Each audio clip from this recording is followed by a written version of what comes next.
Welcome to Star Citizen, and today we are doing a review on RSI Constellation Aquila, which is the exploration variant of RSI Constellation ships. There are many different variants of this ship, the most commonly known RSI Constellation Andromeda, RSI Constellation Phoenix, RSI Constellation Phoenix Emerald, and RSI Constellation Taurus. So Aquila, the exploration variant, has the most amount of fuel. It is pretty basic if you take a look at it, and it does only have one turret that is meant for combat and the other one for scanning. While the Constellation Andromeda has two turrets, luxurious insides, some cargo capacity, which they of course do have, but is more all-around ship for whatever scenario you may want. Now, the Constellation Phoenix and Constellation Phoenix Emerald are pretty much the same ship, but with different color, I would say. I believe there was some other minor difference, but it's also pretty much a luxury ship. And it can still hold quite a bit of cargo, and you can equip some of these nice weapons. And the Constellation Taurus is the transport variant, which carries 174 units of cargo, while all the others should carry 96. And just like with Aquila, instead of having two turrets or defensive turrets, it's got one turret with tractor beam. The standard loadout is not bad for this ship. You don't really need much. Personally, you don't need to change anything because it's a big ship, it can take a lot of beating and it can withstand pretty much everything thrown at it. My own loadout is on the right. I added better shields, that was pretty much a must for me. I added one better power plant because I don't think I really need it, but it's good to have one stronger one just in case you happen to be in an unpleasant scenario. And pretty much same with the coolers as well. Weapons, I swapped out two for size 5s, which I could, because this ship is kinda set that way that you can only have two size 5s and two size 4s, or you can have all size 4s and keep them in gimbals, which can be quite nice as well. The reason it can be nice is with the aim assist, because it's very sluggish and slow ship to turn, and gimbals can help you quite a bit. Now the rockets I didn't touch, so those I pretty much left. It's not really a fighter, so it's not ideal for fighting, but because of its huge guns, it can cause quite a bit of damage and take down some of these mediocre or even somewhat strong targets. Now the light fighters aren't ideal targets for this ship, because it is very sluggish and slow to turn. Then again, no one is truly gonna break through your shields in 2 minutes or so. If you do want to hurt light targets, I would suggest rockets, because you have quite many of them and light targets usually can't take more than 2 to 4 direct hits. But the ideal targets are a bit bigger. Now we can go for the hammerhead or we can take down this Valkyrie.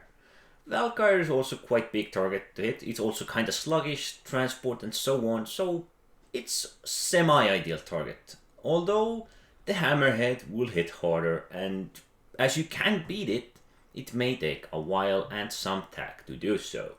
And the size 4s and 5s will help you tremendously here. Although it's a hammerhead, so you need to be prepared to take any kind of heavy damage and be prepared to recuperate your shields if necessary. Because it has a lot more firepower, a lot more guns compared to this little Constellation Aquila. But with right moves, right maneuvering, it will be dealt with in less than 5 minutes. The firepower is truly the power of this ship, but that is if you can focus on the target, if you can aim at your target. Although the ship is big and has a pretty big cargo area, it can barely fit an RSI Ursa rover in there.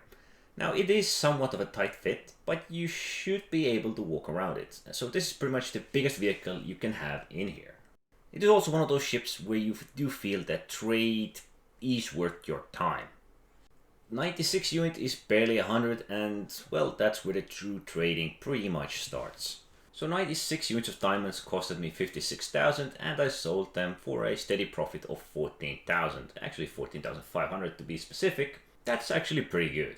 So let's take a look at the interior of this ship. You can enter from the cargo bay or the main elevator. Now, since this is an exploration variant, it's pretty basic. There isn't too much luxuries. You can see there is the cargo area.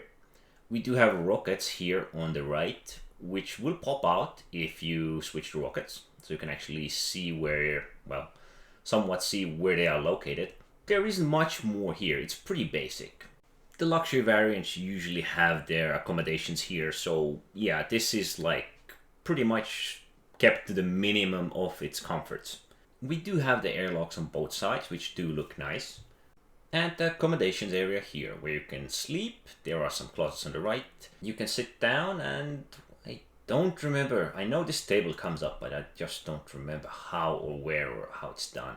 Yeah, there's not much more to it. The closets, the weapon racks, and that's pretty much it. On the bridge we have 3 seats. 1 is for the pilot and 2 are for the co-pilots and the 2 turrets. Now the co-pilot seats are somewhat useless at the moment, I would say. Although they could have helped me when I was fighting the hammerhead to reroute more of my power towards the shields and less of the weapons to keep things going.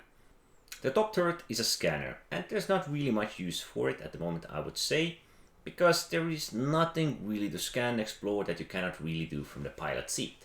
It is nice if they would get a purpose, like they can scan from really far away, or even, let's say, they will send out a ping and notice things from really far away, give you some assumption what they are, but at the moment it's just a fancy seat instead of a turret. The lower turret is double Badger repeaters. It can't really shoot straight down, it can shoot pretty much horizontally all around. At least there's 2 of them, and it does give you somewhat of a defense for the ship, although you really can't cover your rear. And I did leave the best part for the last. So it does have a Snob Fighter, which you can also kit out under your ship. It does show this ship's components as well, you just need to make sure which is which. There is a significant size difference, so you should understand it quite easily. To fly away with this thing, you of course need to turn it on, and then you need to use the landing gear, or the N key. This will pretty much let your little Snob Fighter loose, and if you want to fight with it, sure, go ahead. It's a pretty fast little fighter. It doesn't have quantum drive, but it does offer some slight firepower, or even some extra defense, because you can't really cover your ship's rear even with a full crew, so this Snob Fighter can be a bit of help. If you want to reattach it, make sure the ship is standing still, because it's not too hard. First you need to target it, and then you need to press the N key once again. Now you cannot do it when the ship has landed. When the ship is somewhere in the air, that is when you can do it. And when you press the N key, something like this should appear. You need to get pretty much straight into that square. You need to get all of those areas green, and then it will automatically attach. So I need to go a bit closer. I am pretty much at the right height. You will feel it when it takes control. It will automatically connect. You just need to get into that right area, and we're pretty much there. Come on, just a bit more. And we're there, and it's connected. You can press U to turn off your engines and everything, and of course Y to get out, and your ship, or little Snob Fighter, is reattached to your big boy ship. I kinda like this ship, especially because of the Snob Fighter. I hate that it's bulky, slow and sluggish. It does have good firepower, but the way the Snob Fighter works, the way it attaches, detaches, I like all of that. I mean, it's a ship connected, or it's a ship that has another ship connected to it. Other than that, I'm not really a fan of this ship. I mean, they're cool looking, they're nice, but when you do land, you're pretty much, most of the time, will go nose down, because its landing gear is so far in the rear. I've also tried to brake with this ship, and since it's a big beast, it will take a while.